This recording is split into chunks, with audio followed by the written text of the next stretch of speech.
The kettle on Mina Ruffy's stove hissed like a small planet breathing. Steam rose sweet. The smell wrapped the tiny kitchen. It was not a science smell. It was a home smell. Tomatoes, garlic, old bread, the kind of smell that held 100 small days. Mina moved a wooden spoon in a pot that had seen 3 wars and 2 marriages. She measured by feel. Tonight she cooked for visitors who did not belong in small kitchens. The visitors wore silver cloth that shone like moonlight. Their feet made no sound. Their faces were flat like river stones. They carried instruments, not gifts. Mina did not fear them. She had promised long ago that if the world asked, she would answer with food. She felt both fear and pride. The silver door opened. The aliens leaned into the light. They smelled the stew first. One tilted its head. A tiny sigh escaped. Then it took a spoon. It held the spoon like a scientist holds a test tube. It lifted the spoon carefully. The first taste touched the alien's tongue. Its eyes, if they were eyes, closed. The line on the face softened. Then the alien made a sound that was not a tavern sound. It laughed. No one in the tavern collective laughed in public. Laughing was private, like hiding sun. The laugh came out like wind. Mina felt it in her chest. It was not loud, but it crossed the room. The other aliens leaned forward. The instruments on the table blinked and wrote strange lines. Signal, flavor, their leader said in a voice with tiny cracks. The words sounded like a child trying a new word. The leader lifted the spoon again, like a man who found a map. Outside the city, a tavern ship drifted among clouds. Its lab light sent messages faster than any bird. Small packets of data jumped from sensor to sensor. Something in the stew had matched a pattern the tavern kept for centuries. The stew had no plan. It had onions and thyme and the memory of Mina's grandmother. But the pattern did what it always did. It rang the bell. Across 1,000,000 miles, scholars in the tavern archive read the new lines. They had charts for nearly everything: gravity, politics, the slow climb of stars. They did not have a chart for this. They called a meeting. A courier left with a crate marked culture sample. The crate carried a small vial of broth and a note from Earth. Taste. Respond. By morning, the world stepped into a shape it did not expect. Ruffy's Reserve, the little shop Mina ran, became a door. Diplomat from other worlds stood outside, quiet as rain. Ships that once ignored her slipped into orbit to watch the market. Mina answered with a hand stained by tomato. She said a guest had smiled. But news is a hungry animal. It eats privacy. The tavern envoy did not know how sound moves in human streets. Someone in the embassy loved the story. They sent a small recording to a trader. The trader shared it. The trader's friend shared a piece. In 1 week, menus on 5 systems labeled items Earth Taste. People posted clips. Some cried when they smelled the stew. Some remembered things they had not yet lived. On a market moon, an ambassador folded a napkin and watched the recording. He held his hand to his mouth. He had eaten many things. He had never eaten memory. The stew made him see a small house and a face that smelled like smoke. He had a child's ache in his chest. He ordered samples for his palace. Back in Mina's kitchen, the pot sat low and empty. Mina washed a cup and listened to the city. Her neighbors argued about whether to keep the recipes secret or to sell them. A young boy across the hall knocked and asked for scraps. Mina gave him a piece of bread and smiled. The boy ate like he had found a coin. Then a message flashed on Mina's screen. It read, "Request more samples. Offer safe harbor." Mina read the words twice. She did not know what safe harbor meant for people who had never left the neighborhood. She did not know what came after an offer. The message ended with one more line. The letters looked clumsy, as if shaped by hands that had never held a pen. "We are not the only ones who taste." Mina frowned. She looked at the empty pot and the quiet street. Far above, a ship left a shadow across the moon. Someone, somewhere, had heard the laughter and wanted to know why. The city changed like tide. Orders came in like rain. They were small at first, a courier here, a crate there, then they became a wave. Mina watched messages on her screen. Her small shop, Ruffy's Reserve, had no room for all the stamps. People wanted her grandmother's stew, the bread that cracked at the edge, the flat cakes that tasted like summer. Ships booked a single table and paid more than a house. On other worlds, Markets grew quiet. Menus that once showed glowing fruits now had a line, Earth Taste. Noble houses wanted a single bite in a silver bowl. Collectors wanted jars and cards for their hauls. Machines learned to copy shapes and color. Copies looked right. They smelled right. They did not make the heart loosen. A trader named Vel walked through a market moon with a crate marked authentic. He knew trade and hunger. He saw a mother buy a cup of broth and sit with her child. The child drank and reached for a story the mother had not told. That night Vel counted credits and thought of the cost of memory. On Earth, people argued. Some said the recipes were a gift. Others said they were danger. Protesters stood outside Ruffy's Reserve with signs. Keep our food home and sell it for peace. A group called the Conservators formed. They wanted rules. They wore simple cloth and held old spoons. They told stories about respect and slow sharing. Smugglers moved faster. They sent recipes in little vials. Pirates used taste to win crews. A syndicate from Vega offered Mina's safety for a fee. They opened a black market where men bought a memory for a price. Mina saw that hunger was not simple want. It had become power. Mina held a card. It was stained and soft. It smelled like home. She thought of her grandmother who taught her to wait for onions to cry. She thought of the boy across the hall. She felt the weight of choice. A diplomat from the Solon court came. He wore green lights and moved like slow water. He asked gently for samples for his sovereign.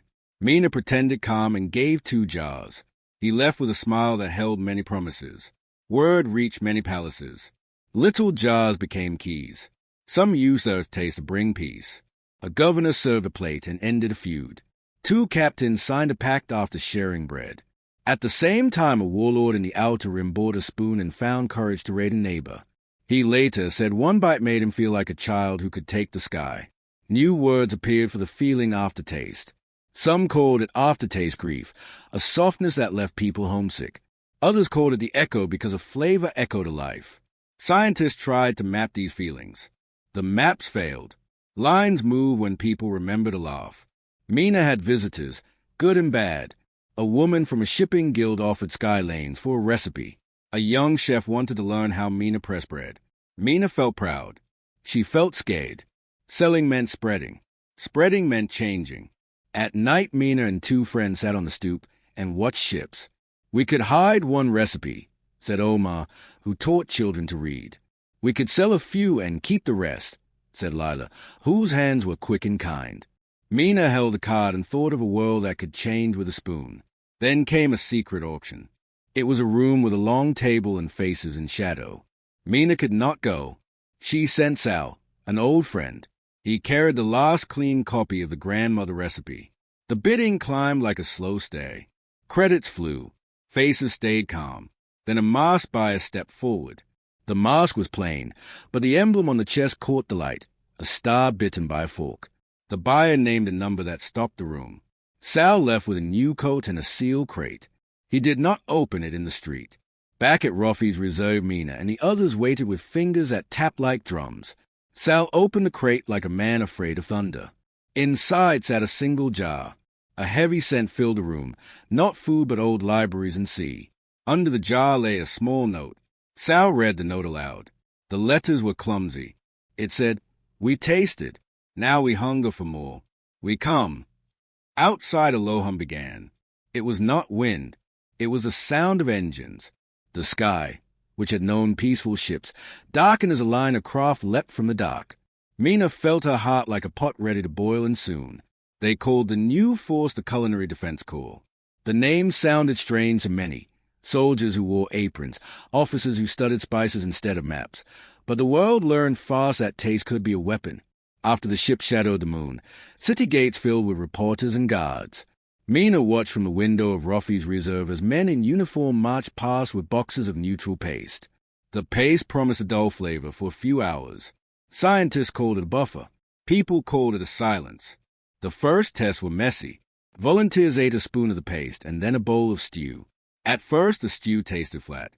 Then, slowly, some memory leaked through like color under a curtain. Others felt worse. The flavor returned but different, like a song played too slow. The maps the scientists tried to draw on paper slid and bent. No 2 mouths answered the same. Governments met in rooms with white lights. They argued in many languages but the same tone. We must protect our people. But how? From one week to the next, chefs became diplomats.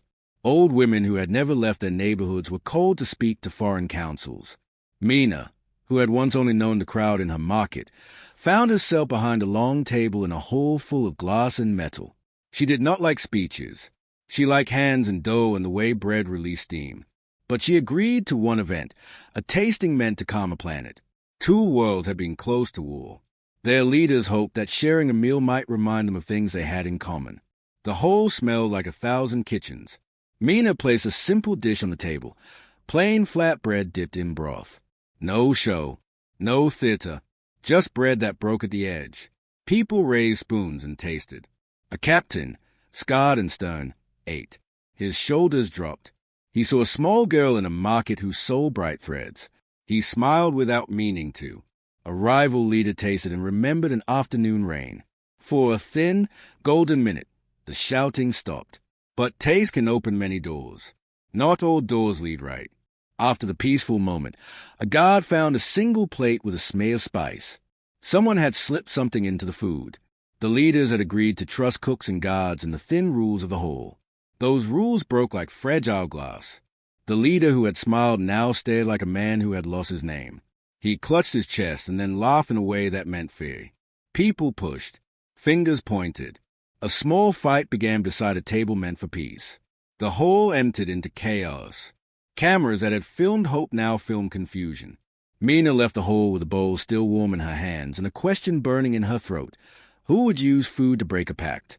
Her team searched and found evidence, a trace of a spice that belonged to a trader who dealt in illegal tastes. A name kept turning up in reports. People called him Varric. He moved through shadow markets and sold not only recipes but services. He could make men forget a defense plan, or make them brave to attack. As news spread, small attacks used food as a trick. A frontier colony woke to find guards eating supper and dreaming of other lives. They slept through alarms. Another town found their leaders sitting in a square eating and weeping softly as if a memory had pressed on their skin. Some groups used recipes to calm prisoners into talking. Others used them to make crews fearless in battle. The world learned there were two truths about taste. It could heal, and it could hurt. A journalist named Caro dug into the markets. He had a face like a map and a voice that did not care about fashion. Caro tracked ledgers, watched shipping routes, and listened in dark rooms.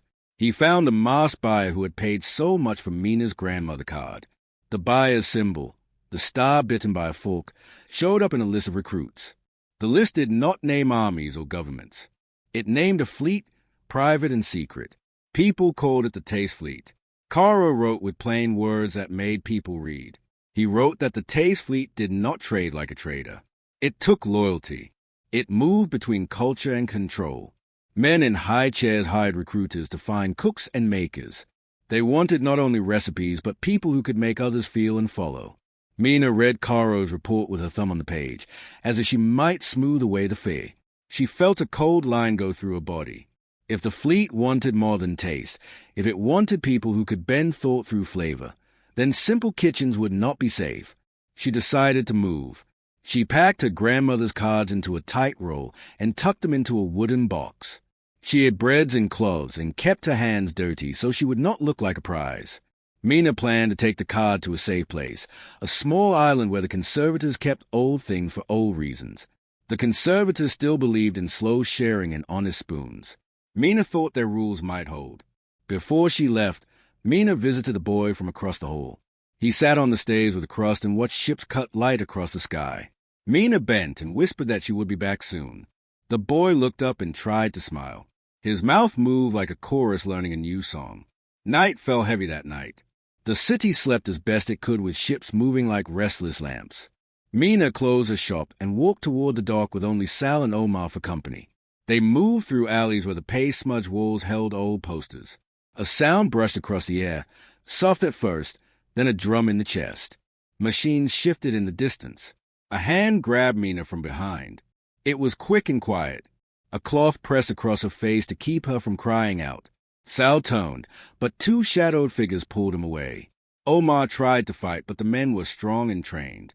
Mina smelled a bitter spice, metal and something else. Her small box was yanked from her belt. Before they threw her into a crate, Mina pulled a thin card from her pocket. She did not have time for cleverness, only for the one true thing she remembered how to do. She shoved the card into a hollow loaf of bread she had baked that morning and closed it tight. She felt the crust break under her fingers. A voice near her said a single sentence, low and cold. "Bring her to the recruiter." Mina tasted fear in the words. She spat and coughed, and then the world narrowed to the sound of a ship engine rising, like an animal waking.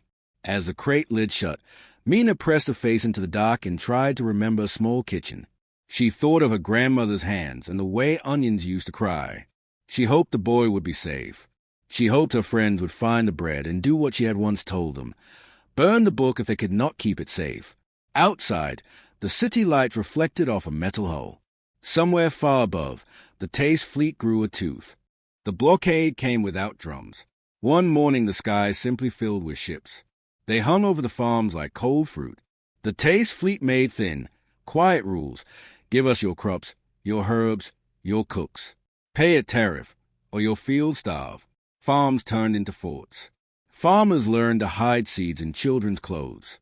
Fields were plowed at night and burned at dawn. A rare herb that grew only on the wind side of a moon became worth a lifetime. Soldiers with forks and knives, men who once fed troops, now stood on walls like watchmen. Underground kitchens answered. At first they were small, one oven, two cooks, a wall that listened. Then they became a city inside the city. Chefs who had taught in market stalls became leaders. They used food as code and song as map. A stew served on a certain night meant move now. A flatbread with 3 holes told where to hide herbs. The kitchens fed rebels in hope. Mina woke to the smell of smoke. Her shop was gone. Ash fell like early winter. A patrol had come and called it a hazard. Neighbors helped. Omar swore and threw a stone. Sal looked at the ashes and did not speak. In the hollow where Ruffy's reserve had been, Mina found a burned spoon and a smear of spice on the wall. She touched it and tasted memory, her grandmother's hand shaping dough, and for a moment she almost forgot the fear. She did not have long to mourn.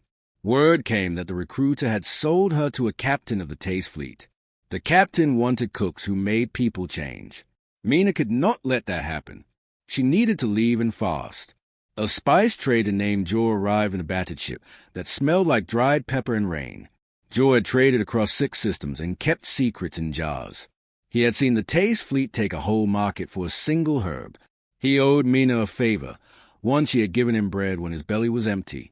Joe helped her escape at night. He wore a cloak and spoke little.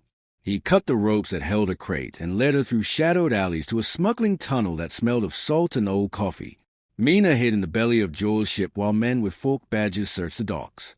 When they landed on a small moon, Mina found something she had not expected, a cook's council. Women and men with flour on their sleeves sat in a circle and argued not over price but over strategy. They had maps drawn on baking paper. They had lists of safe recipes and dangerous ones. They sang a song that had a coordinate. Mina learned fast. She cooked, and her food taught the group how to remember without becoming prey. Science tried to strike back. Labs poured money and brains into neutralizers, paste and pill and spray that would close the taste doors. The first neutralizer worked like a bandage. It dulled a spice a bite. But then a child ate the paste and still smiled. The emotion slipped through the tests. Scientists scratched their heads. The paste could mute taste, but not the feeling. People kept finding a way to remember. The Taste fleet grew cruel. They forced farmers to hand over special crops. They used a stolen recipe to lull a colony's sentries into a slow sleep. A border town woke to find its leaders gone and its kitchens full of the wrong songs. Some fleets used recipes to erase a leader's K and replace it with a thirst for conquest. In one small valley, the rebels tried a trap. They offered a plate that promised the comfort of home. The invading crew ate and remembered their families. For a golden hour they laughed and laid down their arms. The rebels slipped past and took the rails. Victory tasted sweet. But after the raid, the invaders woke and blamed the rebels for stealing their past. The invaders punished the valley elders with a dish that left them empty of afternoon memories. The elders stood at the edge of a field and did not know their sons. The cost was high. Taste could open a wound and not heal it. Mina watched friends lose names. She watched a child forget a lullaby. She vowed that the recipes must not become weapons. Caro, the journalist, kept writing. His words moved beyond markets and into the holes of power. He traced a path from small auctions to fleets of ships and to a single emblem, the star bitten by a fork. The emblem showed on the jackets of recruiters. It was on a crate that had taken Mina. Caro found a scrap of a manifest with a list of places the emblem visited, an archive, a vault, an old world of jars and papers. Mina took the scrap in her hand like a hot coal. She sat by a lantern with Sal and Omar and Joe and a small group of cooks. They passed the paper around. Mina's fingers trembled when she pointed to one line. The archive world had a name only old traders used. It sat beyond a dead zone, past an old trade route that most ships forgot. "Then we go," Sal said before Mina could speak. His face was tired but steady. Mina thought of her grandmother's hands, of a laugh in a small kitchen, of the boy on the stays. She thought of the vault full of old recipes that might explain why tastes change hearts. If the taste fleet reached the archive first, they could rewrite the code of flavor. They could make a recipe that did more than remember. They could make a recipe that obeyed. Mina rolled the scrap and put it in her pocket. Her voice was small but sharp. "We must reach the vault before they rewrite our taste," she said.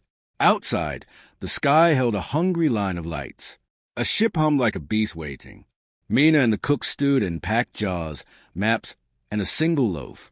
They left by a hidden gate, their footsteps soft. As they climbed into the dark, a far horn sounded, one sharp note, like a call to closing.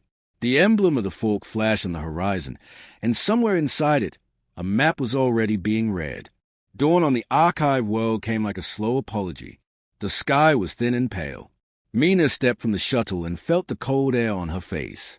The vault sat on a low hill, all stone and metal, with doors that had not opened in a long time. Jor, Sal, Omar, and a handful of cooks followed. They carried jars, maps, and one small loaf wrapped in cloth. Inside, the vault smelled of dust and old spice. Long shelves held glass jars and folded papers. Labels were written in languages that had not been spoken for centuries. Mina ran her finger along a jar and felt the rough glass. A light shivered when Sal wiped the plate. The place felt like a kitchen that waited for a story. They found records first, cook's notes, treaties, letters from species long gone. A narrow room held a carved slab. The slab told a history everyone thought was a myth. Ages before, a bright species had traveled the stars and left recipes as a gift. They had built flavors into culture to bind groups and teach memory. The recipes were not accidents. They were tools meant to share care and keep peace. Mina read the simple lines and felt a strange calm. The old species wrote that taste could make people remember being small and safe. They warned that recipes could be used to control. 2. They had made rules then.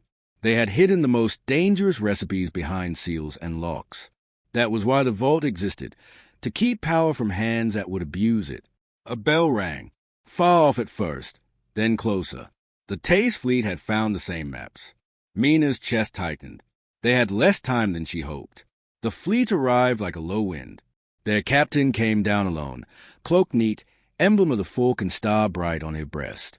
He walked through the vault with eyes that had seen 100 markets. He did not speak harsh. He spoke like a man used to getting what he wanted. Mina stood with a little group of cooks and held her grandmother's card. She felt small but steady. The captain read the slab and then watched her. He spoke of hunger cross systems. He spoke of order and safety and the need for food that could calm 1,000 crowds. He offered Mina a choice, give the vault to them, and they would end raids and bring trade. Or refuse, and they would take what they wanted by force. Mina thought of the boy on the stays. She thought of elders who had lost names. She thought of elders who had laughed and given peace. She remembered the slab's warning. Quietly, she asked the captain to taste a bit of bread. He sniffed, and when he bit, something moved under his hard face. For a moment, his eyes softened. He saw a small ship and a mother tying a ribbon. That moment cracked open a memory he had folded away. Mina spoke not as a soldier, but as a cook. Flavor was a gift. It taught us to guard one another. It was not meant to make men obey. The captain's hand tightened on his cloak. He could not crush what he had tasted. For a single breath he seemed uncertain. In that crack something changed. Not every captain in the fleet was there to listen. Ships in the sky hummed. Men in distant chairs watched the screen and waited for a command. Mina took a risk. She opened the vault's doors and began to read aloud from the slab in the papers. She told the archive story simply, why flavors were made and why rules mattered. She spoke of consent, of sharing, and of harm. Her voice carried out into the sunlit yard and into the air where satellites and hungry ears could hear. Sal moved to the ancient transmitter and pushed his palms to the old keys. He sent the vault's records into the network, recipes with their context, warnings, and the code of consent. For the first time, the galaxy could see the origin of the power it had been chasing. The broadcast hit like water on hot metal. Some commanders in the Taste fleet watched and remembered other things. A few steered their ships away. Others, afraid of losing control, struck outward. Clashes broke out in orbit and over farms.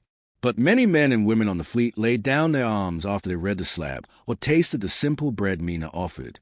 They remembered being children. They chose to step back. Mina found a copy of the most dangerous recipe, one the old species warned could bend a mind without consent. Her hand shook. The recipe had lines that read like a command. She knew what it could do if it fell into wrong hands. The vault's rules had been to keep that page safe. Mina held a flame and the paper between her fingers. She could have sold it and saved homes. She could have used it to force peace. Instead, she burned it. She did not destroy all knowledge. She kept one small book of recipes meant for teaching and care. She gave that book to the conservators and to Joe and to the Cook's Council. She made a list of rules. Share with permission. Teach slowly. Never use a dish to force a will. The vault would be open now, but only under new code, signed by many worlds. After the fires and the fights and the long talks, systems began to change. Markets kept their stalls, but menus added a note, shared with consent. A council of cooks, scientists, and elders formed to guard recipes and teach their use. The Taste fleet lost masters to the idea that food could be a bridge, not a leash. Months later, on a small station far from a vault, a child sat at a metal table. A woman placed a piece of warm bread in front of him. It was nothing fancy, just bread that cracked at the edge like home. The child bit and laughed, a clean, sudden sound. The laugh traveled along wires and through the nets and reached Mina on a world of jars. Mina stood in a quiet kitchen and closed her eyes.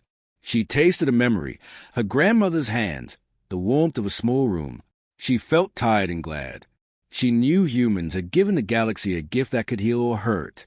People would always want the taste. People would always try to take it. Mina turned from a window and picked up a spoon. She would teach. She would watch. Kitchens would stay open, but guards would sit nearby, not to lock the doors, but to listen. The last course had been served, but the work to keep recipes honest would last many seasons. She smiled and whispered, as if to her grandmother and to any hungry ear, "We feed each other. We remember. We choose."